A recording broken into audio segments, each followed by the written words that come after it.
I think there's definitely an opportunity to maybe reach out to the marketing folk that are actually in the trenches, that are actually trying to optimize their site and doing what you were saying earlier, like the thing they're doing right now, which isn't nothing, and see if they're frustrated with it, you know? And then I could take their language specifically and kind of use that. There's a great technique. Do you have customers? Yeah. Okay, so there's a technique called jobs to be done. And it's an interview technique that actually gets to the causal reasons why someone decided to switch. And unfortunately, you can't ask people why they switched. They won't be able to tell you. But this jobs to be done interview technique, if you interview customers that bought within the last 30 to 45 days and you follow this technique, you'll start to understand all the events and circumstances and all the dominoes that tipped over that caused them to switch. And it's never one thing, and it's never at one moment in time.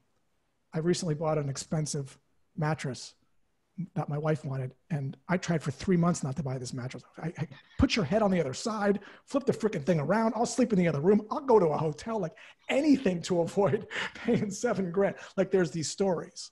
And you make a great point, Marc, is that once you get this language, your clients will write the email for you, and you'll start to understand it a little bit. I'm sensing a little bit that you might not understand at a very deep, crispy level how your prospects are describing the struggle and what could be better. And therefore, I haven't seen your email. We'll take a look at it.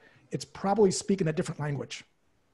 And I get emails like this all the time. We're going to help you optimize your podcast with our 360-degree platform versus, hey, Josh, what podcast hosts hate is editing. Stuff like removing ums and ahs and the hours it takes for IQ3 tagging on iTunes. I'm like, that's my life. I'm going to read the next sentence. But that's crispy language. What triathletes hate is when the 26.2 mile run turns into a Frankenstein walk. Oh my God, that's my life. That's how triathletes speak. Everyone has their own lingo that they use.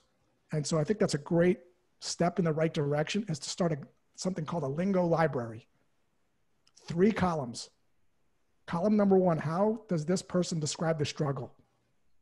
So with Uber, the thing that sucks about Uber, with a taxi relative to Uber, is at 5 o'clock, if it's raining and snowing, it's hard to get a cab and I'm late. Sometimes it smells. I got to have cash. Sometimes they pressure me because there's no credit card.